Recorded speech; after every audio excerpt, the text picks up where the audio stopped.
Hey guys, I was sitting here reflecting.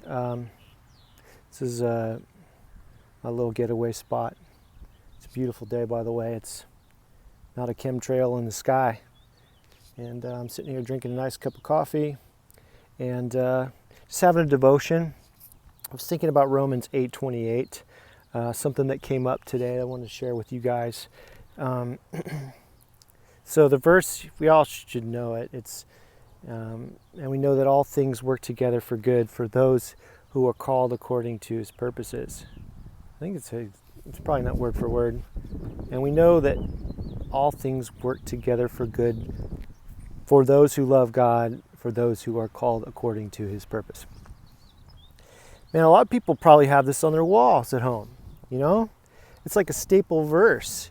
It's like you see this verse in devotions, you see it on checks, people print them on their personal checks at the bottom. Romans 8:28, it's a big one, I had to memorize that one in Sunday school. Didn't do a very good job, but I did. And I got into a conversation this morning with my caretaker, who is a Christian, but this is something that's new. We started talking about God today, and she said to me, why would a God allow this virus to kill people? And I thought I probably didn't think long enough before I shot that verse off, because her response was she rolled her eyes at me and kind of smirked and looked away, not obviously believing that verse is applied with every life circumstance. And so I got to thinking, there's a lot of people out there in this world that have the same argument right now, shaking their fists at God, saying, how could He allow a virus like this to come and all these innocent people be killed from it? Did He? Is this created by God? Because I know that the jury's not out yet, but there's some crazy information that there's a patent on this and a patent on the cure. And so you have to wonder, He probably didn't create it, but I'm sure a lot of people thinking that He allowed it, that it's a proponent of just this world, and why wouldn't He just squash it, right? Well, let's think about it. At what point does He execute His free will and to invade our free will?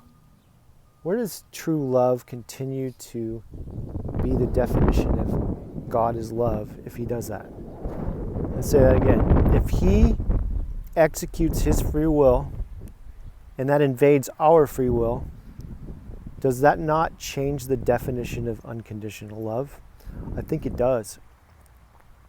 Obviously, we know based on the Bible that there's a point where He does intervene and He says enough is enough, right? Book of Revelation talks about it. And He ain't changing that. What's coming is coming. And it's funny because you watch a lot of these Hollywood movies and somehow they're able to fix that, right? They're able to intervene in God's perfect timing and stop the end of the world for however many years. There's an Arnold Schwarzenegger movie on that. Anyways, I think we all want that, right? We all want all these bad things in this world to stop. We want child rape. We want all rape. We want murder. We want death as a whole to stop. We want sickness, disease, death. All these things. I think everybody would raise their hand and say they want God to intervene and to stop it. But what happens when He stops that? What happens when He puts His hand in and He says, all right, enough's enough. This is the end. And He decides, okay, we're moving into the millennium, right? Because that's the next phase of His plan. Well, only the people that are in Him are going, right? So that means there's a lot of people that aren't going, right? And at one point in your life, if you're a believer, you weren't going because we weren't born, right? We were born in sin. So you weren't going. What if he would have pulled the plug before you accepted him? What if he would have pulled the plug before you got on your knees and you repented from your sins? At what point do we wait? Only he knows, right? There's that magic number of people that he's waiting for. Remember my last video, I said he's not willing that any should perish, but people are perishing. There's got to be a number where he says, all right, enough is enough, but it's not yet. And one thing that has occurred to me through this virus is that number has been added to quite a bit. There's been a lot of people who had their false hope in the stock market and their finances, living their dream, their will, and not his will. Where those dreams have come crashing down, and they got on their knees and they repented, and they called on him to rescue them. It's funny because he's that's all he's been doing. He's faithful. He's been waiting for that. Where's those testimonies, you know? All we see is all the terrible things that are happening through this. But wow, what about all the amazing things that are happening, that he is using this opportunity to get his will done? No, he did not create it, but he is allowing it as a permissible will. The same reason why he allows ALS in our lives. He didn't create ALS. He didn't give ALS out as punishment. It came, he didn't intervene, and he allowed it. And amazing things have come in my life through it. And I would even venture to say, this is a bold statement, I would venture to say that I'm glad it happened to me. I'm glad that I've experienced these things because I held on to so many things in this world that I know that were holding me back. And now I don't have anything anymore. I don't have any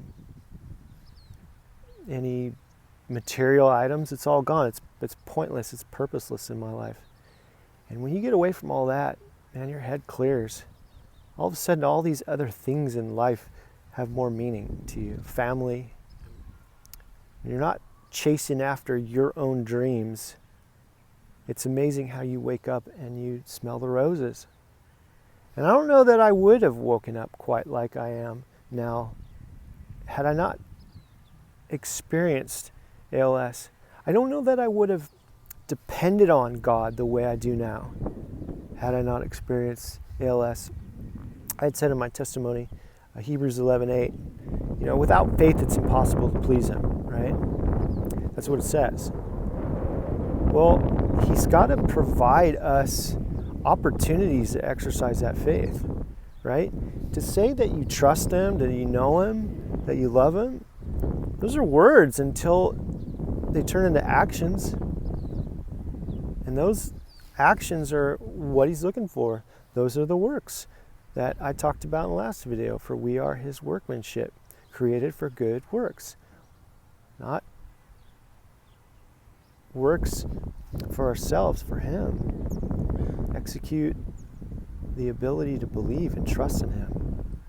We're his imagers, you know, created in his image. We duplicate what he's done. Oh, it's been like that since the beginning, since the first command. Take care of what I made and go out and duplicate it. And it's gotten all screwed up because rather than us duplicating what he's done, we're out to make our own lives our own way. It's all going to change. It's all going to get restored. It's all going to go back the way it's supposed to be. The way it changes that void that's in our hearts that just can't be filled with the next Amazon full cart of crap, the next iPhone, the next iPad. So I want to encourage you guys, just hang in there. Don't blame this on God. It's not his fault. He knows what he's doing. All things work together for good to those who are called according to his purpose, to those that love him. Take care, you guys. God bless.